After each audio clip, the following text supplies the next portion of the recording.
am solo yu am doole pour que sites touristiques yi amoon ba noppi ñu delloo ko fi mu nekkoon defaraat yoon yi defaraat tali yi assurer la sécurité créer un cadre convivial pour nit ñi mën a nekk def tourisme. ñaareel bi mooy bëgg nañu am ay sites touristiques yu bees nag parce que Sénégal boo seetee ba seet sax doon day mel ni Sénégal fépp site touristique la parce que suñu culture moo riche benn richesse boo xam ne te xam ngeen ni tourisme ñaar lay topp ñaar lay àndal benn bi mooy environnement ñaareel bi mooy culture. nit mun na def tourisme parce que tey dafa bëgg a dem découvrir environnement ñu ne ko fii soo demee di nga gis les chutes de Dindéfélo fii soo demee di nga gis le parc de Djoudj fii soo demee loolu kooku nature bi lay topp waaye am na koo xam ne culture bi moom moo ko intéressé bëgg na ñëw gis nit ñi nu ñuy soloo nu ñuy lekkee nu ñuy feccee nu ñuy nelawee yeneen ak yeneen ak yeneen donc ñu ne site touristique yooyu bëgg nañ ci am yu bees ubbi yeneen Sénégal ba nga xam ne fu touriste di mën a dem ci Sénégal dafay bëri. ñetteel bi mooy mettre en œuvre un programme cohérent et intégré de lutte contre l'avancée de la mer sur tout le littoral parce que suñu réglewul problème boobu géej gi di nangu kër yi géej gi di nangu hôtel yi parce que xam ngeen ni tourisme bi benn xeetu tourisme bi mooy tourisme balnéaire mooy li nga xam ne ñiy ñëw bëgg am naaj ak géej gi waaye su dee géej gi ñu ngi koy seetaan muy continuer di avancer di nangu kër yi defe naa dinañ dem ba dina jafe parce que ku tabax sa hôtel boo matul 10 ans ngay def ndox mi avancé fekk ko fa nga yàq ay milliards ci investissement war a dem feneen def fa yeneen hôtel. ñu ne bëgg nañu aussi ci wàllu tourisme ba léegi diversifier l'offre de produits touristiques en explorant toutes les opportunités liées au tourisme muy tourisme médical parce que léegi ci àdduna dafa am lu ñuy tuddee tourisme médical am na ñoo xam dañuy dem rek pour noppalu ji mu am ay clinique yu baax fii Sénégal am na ay borom alal yoo xam ne waxuma la sax ñi nga xam ne ci ñàkku askan bi la ñuy dundee politiciens yi waaye am na ñeneen ak ñeneen ñoo xam ne tey dañuy jékki-jékki jël seen avion dem Paris wala dem Maroc dem Tunisie dem tëdd fa ci benn clinique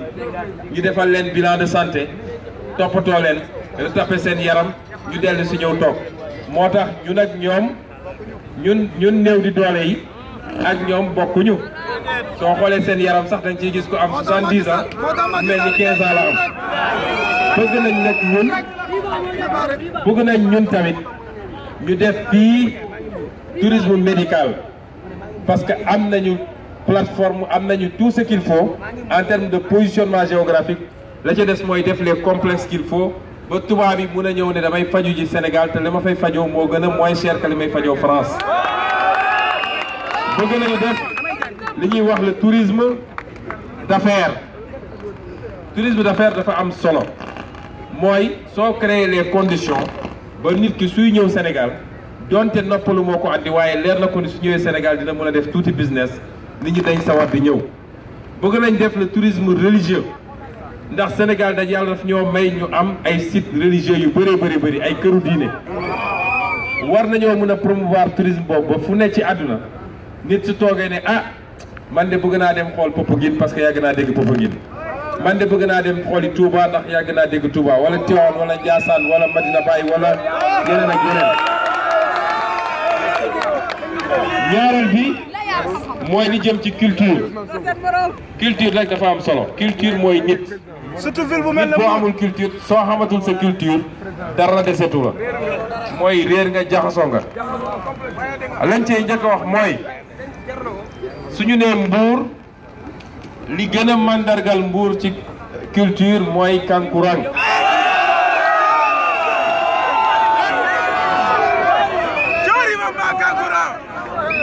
kan ma wax coori ma ba kon ñun dañu ne dañu ci suñu programme dañu bëgg a créer une journée mondiale du kankurang boo xam ne Mbour mooy doon capitale bi nit ñi war a mën a jóge fu ne ci àdduna pour ñëw xool attraction culturelle boobu fii ci Mbour xam nga loolu day renforcer tourisme bi ma doon wax loolu am solo la. ñaareel bi mooy pour nga développer culture ñun dañu ne dañu am théorie des 4 P. ñetti P yi mooy lan bu njëkk bi mooy patrimoine culturel bi suñu patrimoine culturel dañ koo seetaan il faut ñu def recensement total du patrimoine culturel moo xam parcs nationaux yu ñu am yéen ñëpp gis ngeen ni parc Hann dee na xaw ma sax ndax amati na gaynde wala gaynde bi lott na parc national Niokolo-Koba dee na parc de Djout dee na donc noo mu ne bëgg a andi soo xoolee réew yu mel ni Kenya lay dugg seen économie ci tourisme boo xam ne nit ñi dañuy dem ci àll bi di xool parc yi ak yu demee noonu kenn xamul nu mu toll. kon loolu réhabilitation de nos sites mooy premier élément bi. ñaareel bi mooy li ñuy wax le personnel culturel mooy ñiy yëngatu ci culture yëpp moo xam parce que culture a ngi nii xam nga cadeau bii ñu ma jox lii culture la dafa boole ñaar yoo xam ne mandarga Mbour la lii wane na culture wane napp muy ñaar yi nga xam ne mandarga la Mbour xam naa bu ñu tegoon kankurang bi ci digg bi rek lépp mat li nag bàyyi naan merci ndax kii moom ci sama salon laa ko yóbbu dama ne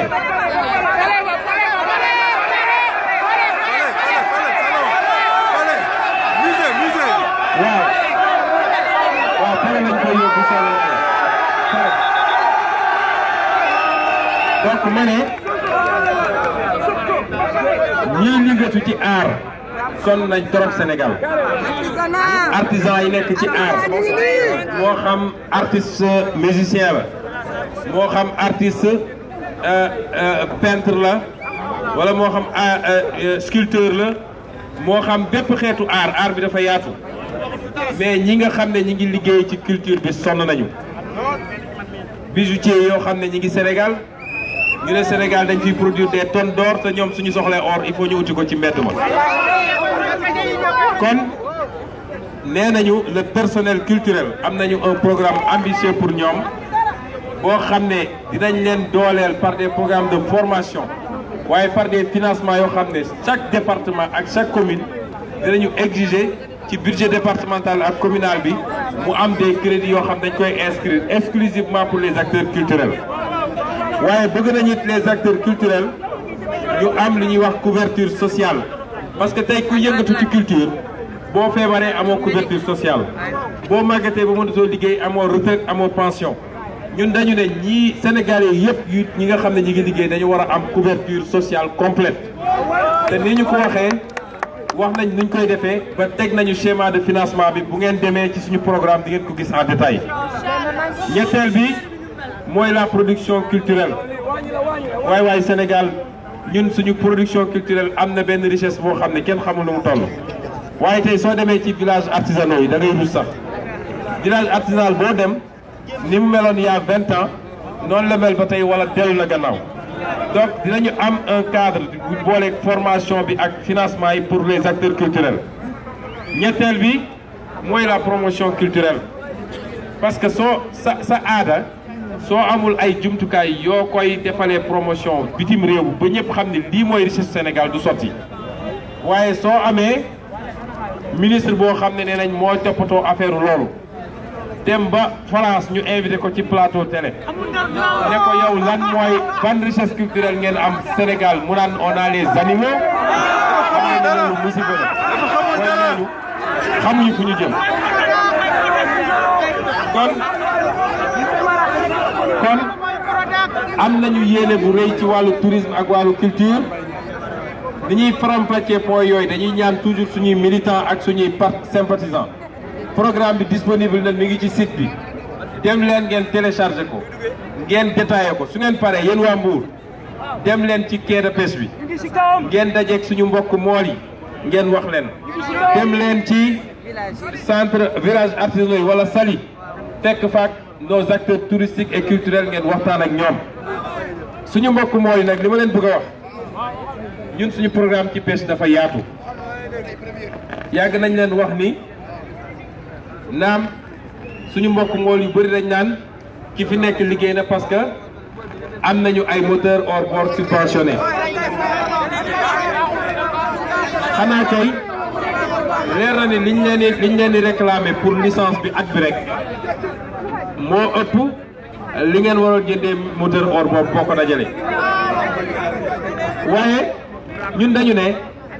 bëgg nañu def lu ëpp loolu téeméeri junni yoon ci wàllu jumtukaay yi ngeen di nappee waaye li ëpp solo mooy kii napp bu tëmbee ci géej gi mën faa fekk jën parce que non financé mun nañ leen jox sax ay bateau yoo xam ne du laal sax ndox bi day naaw mën nañ leen jox ay gilet sauvetage mën nañ leen jox li ngeen bëgg waaye su dee soo demee ci géej ga doo fa fekk jën te boo demee Mauritanie wala Guinée ñu jàpp la fa tëj la fa waaw moteur boobu lan la jëriñ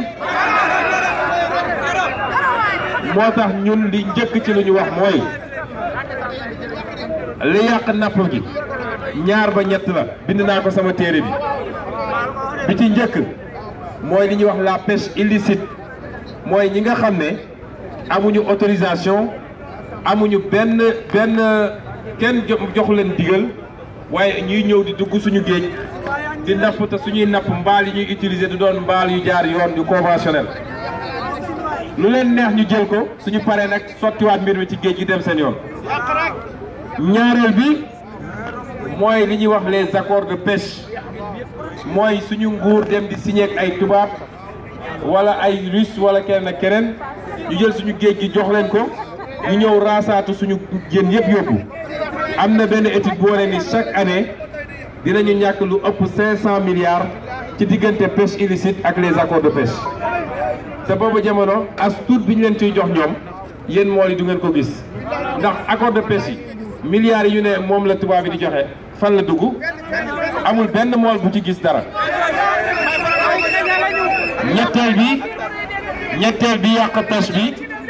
mooy la pêche ñetteel bi yàq kii bi mooy la pêche non réglementée ba nga xam ne ni ñuy tibbee ci géej gi du ñu may jën gi mu noppalu ba juraat ba reproduire moom nee na doom ji maam ji ak sët gi yëpp la ñuy yóbbu loolu lañ ne nag ku liir suñu téere li ñu wax mooy suñu premier élément mooy diggante côte bi ba li ñuy wax 12 miles mooy sori na trop gis naa ku doon wax sax ne Sonko nag xamal ni suñu gaal yi suñu pirogue traditionnel yi mënul dem ba foofu nga wax noonu mën naa am sax loolu dëgg la waaye ñun suñuy mool yéene nañ leen ñu évoluer ba commencé am seeni bateau kenn du dëkk ci pirogue traditionnel ba faw te nañ teg programme boo xam ne les mool yi mun nañ def des regroupements par GIE état bi jàppale leen ba ñu am ay gaal yu moderne yu mag yoo xam ne yenn problème duñ ko am di dem di nappi fu gën a sori andi jën gi débarqué ko fii suñu côte ñaareel bi bu ñu defee loolu ba pare ne lu mat fii ci côte bi ba 12 miles dootuñu nangu bateau bu dul bateau Sénégal duñu nangu gaal gu dul gaal Sénégal di fa napp buñ ko defee ba noppi nee nañu li ñu bëgg mooy moderniser la pêche ba suñu mool yi nga xam ne jàmbaar lañu xam-xam bi ñu yor kenn jàngal leen ko suñuy maamaat ba tey ñuy dugg ci géej di dem uti di andi ñu mën di napp di andi di ko wàcce fii ci suñu tefes yi waaye suñu andee jën gi ci tefes gi te ñun amuñu ay usines yu ko mën a transformer amuñu ay chaîne de froid yu ko mën a conserver man nee nañ ma fii Mbour yaboy bi nga xam ne moom lañuy utiliser pour appât pour mun a meeb jën yi léeg-léeg dañ koy tuur parce que mënuñu koo conserver loolu njaaxum la kon beneen programme bi ñu bëgg a accompagner mooy dinañu def ay quai de pêche ak ay débarcadères ci côte bi yëpp depuis Saint-Louis ba Cap Skirring en passant par Mbour Kayar Mboro Joal fépp foo xam ne am na truc nañ fa def ay quai de pêche ak ay débarcadères ci quai de pêche yooyu nañ fa def des chaînes de froid ba du am lenn lu ñuy napp di ko tuuraat parce que nëb na bu ñetteel bi nag mooy li ñu bëgg a def ak suñu secteur privé parce que ñun dañoo gëm secteur privé Sénégal ñun dañoo gëm ni réew mi waa réew doomi réew mi ñoo koy defar munoo jël économie réew mi yëpp jox ko waa bitim réew foog ni di nga développé musul am loolu boo ko defee nit ñooñu di ñëw nga xam ne dañoo jéggaane si suñu alal lu ñu liggéey suba ba ngoon jot dellu na seen dëkk nit ñu bàyyi ñëw suñu pauvreté moo tax partenariat bi ñu bëgg a am ak secteur privé national bi parce que nag dañoo bëgg un secteur privé patriote mooy dama ne diggante Ndar ba Cap Skirring dañoo bëgg suñu secteur privé bi dinañ teg ay mécanisme de financement ak ay banque ñu tabax fa ñu teg fa ay usine de pêche yu am doole jàpp naa ni Sénégal waratuñu importer ay boîte de sardine fii Sénégal waratuñu importer ay boîte de thon war nañoo mën a napp ci suñu côte bi andi ko fii am ay usines yu ko transformé ñu jël ci lañ ci soxla ñun li ëpp nag parce que li ñu bëgg ñun c'est d'être une économie compétitive li ñu bëgg mooy dem ba di exporter lu ëpp lu ñuy importer mooy li ñuy jaay bitim réew ëpp ñun li ñuy jëlee bitim réew di ko andi donc buñ ci jëlee li ñu soxla parce que Sénégal réew mu ndaw la marché bi réyul waaye biñ ci jëlee li ñu soxla ñun 14 millions de Sénégalais la ca des ñu neen ñun dañoo bëgg a dem suñuy homme d'affaires dañoo bëgg a dem imposer wu ci marché Mali bi ci marché Gambie bi ci marché Guinée Bissau Guinée Conakry ci marché Côte d'Ivoire bu ñu demee ba loolu dootuñu ñu ne nag nit tubaab bi doon ñëw di ñu noggatoo di ñu jaay ñun léegi dañoo bëgg soo demee France wala nga dem Italie soo duggee ci supermarché bi jël benn boîte de thon nga lire made in Sénégal li ma leen wax nii yëpp nag lu mën a nekk la xam ngeen li ci des nag suñu premier combat xam ngeen woon lan la mooy ñun sénégalais ñu gëm suñu bopp yàlla xam na ni suñu développement yomb na trop mi ngi suñu loxo lenn rek moo ñu manqué woon mooy am ay njiit yoo xam ne ay patriote lañu dañoo gëm seen bopp li des pour ñu egg fii ma wax nii parce que li ma wax nii gis ngeen suñ ko defee néew ma chômage dootul am de waaye dina néew lool ci Sénégal vous cette jeunesse saine cette jeunesse combattante cette jeunesse ambitieuse cette jeunesse bien éduquée yéen ñi ngeen xam ne da ngeen bëgg a servir seen réew yéen ñi ngeen xam ne da ngeen gëm seen bopp parce que bu njëkk ba yéen a ngi doon wax Thomas Sankara yéen a ngi doon wax Patrice Lumumba yéen a ngi doon wax Mamadou Dia ak Cheikh Anta Diop yéen a ngi doon wax Cheikh Amadou Bamba yéen a ngi doon wax Baye Niass yéen a ngi doon wax Mame Alhaji Malick ak keneen ñoo xam ne cardinal Thiandoum ñëpp nga xam ne dañoo représenter nos valeurs et nos convictions tey am nañu ci wàllu politique mun ngeen ne am nañu référence parce que ñun duñu ay politiciens duñu naxanteeg yéen luñ leen wax rek gëm-gëm la ci ñun te jaral nañu suñu bakkan bii la ca des nag pour ñu def ko xam ngeen ko le 24 dem leen jëli carte yi est-ce que ñi fi nekk ñëpp jot nañ seen carte est-ce que ñi fi nekk ñëpp jot nañ seen carte électorale 15 jours de campagne moo ñu dese 15 jours de campagne moo ñu dese dem leen fekki Sénégalais yi bu leen toog di xaar ay meeting de jaru ko xam ngeen lu ngeen di def bu ngeen xëyee dugg leen ci kër yi dem leen ci gare routière yi dem leen ci station service yi dem leen ci atelier yi dem leen ci quai de pêche yi dem leen fekki Sénégalais yi ngeen wax ak ñoom Sénégalais yi yeewu nañ de te je peux vous assurer que téeméeri Sénégalais boo jël les 80 soo xottee seen xol ñun ñoo ci nekk. la ca des dem leen wax ak ñoom waaye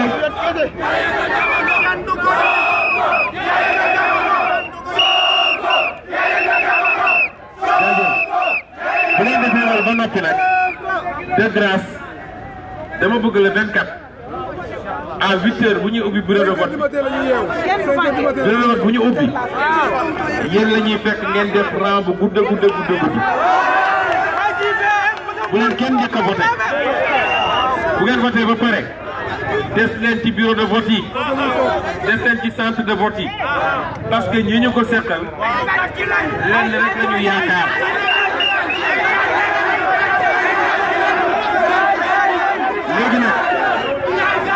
léegi nag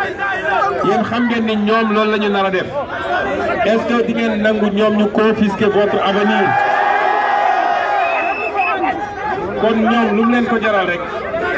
ñun nañu jaral lu ko ëpp gis ngeen loolu bu ngeen ko defee li ma wax nii yéen seen jaan wàcc na bu ngeen ko defee le 24 février à minuit le 24 février à minuit Macky Sall sera dans l'histoire, mais dans l'histoire ancienne même du Sénégal. Parce que, gis ngeen le président Ablaye Wade, gis ngeen le président Ablaye li mu am fi mu ne nii ci ñeenti président yi ñu mus a am ñett yi ñu ngi dund yàlla ñu gudd fan. waaye benn rek nga gis yoroon na nguur ba jóge fi bu nee cëpp Sénégal ñëpp màpp topp ko. lan moo tax beneen ancien président bi amu ko loolu war a tax nag comme moom mooy entraîneur am mooy coach am loolu war a tax ma ne le 24 février Macky sera une page tournée de l'histoire ancienne du Sénégal parce que man gëm naa ni bu ñàkkee nguur gi bu wàccee aéroport mun na dox aéroport ba këram kenn du ko ne sax monsieur le président. kon ñu ngi leen di gërëm di leen sant ñu ngi leen di gërëm di leen sant mbir mi mënul gudd ñoo war a dem ba Fatick kontaan nañu trop ci waa Fatick kontaan nañu trop ci waa Mbour ñu ngi leen di gërëm di leen sant asalaamaaleykum wa rahmatulah.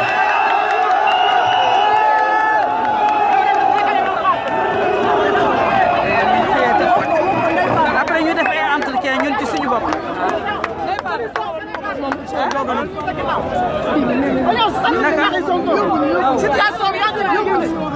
merci maire. yóbbu ñu man maay porte parole ma dama buloon def. mi ngi nii kay yóbbu.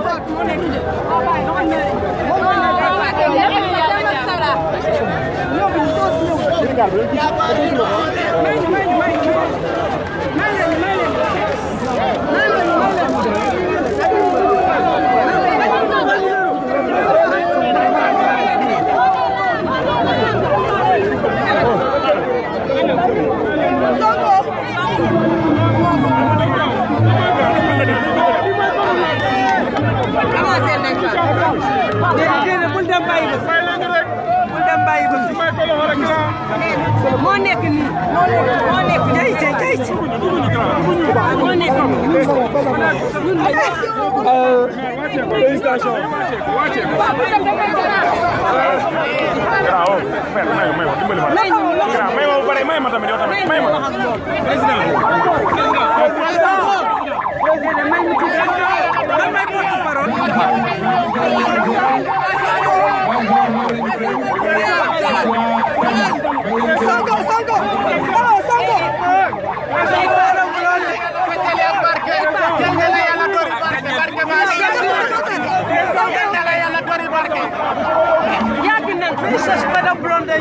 Wow, je me reconnais. C'est pas possible. Mais on est content, on a fait un bon travail. Vous êtes de Mbour, non? Je suis de Mbour.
Dag may filmer ah.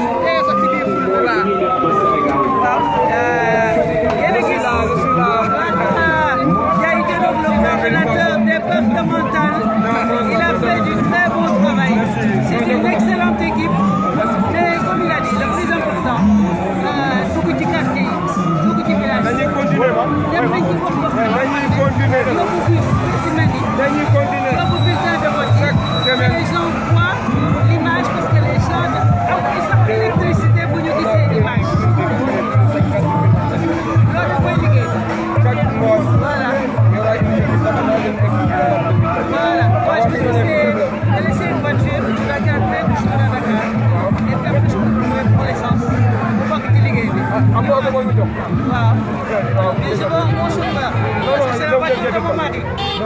Voilà. D'accord. Ok. Il a été vraiment merci. On s'appelle et on comprend.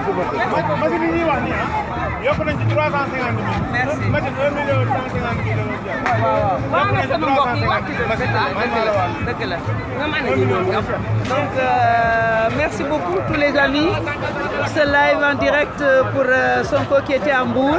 qui a parlé aux pêcheurs, qui a parlé de l'artisanat, qui a parlé de la culture,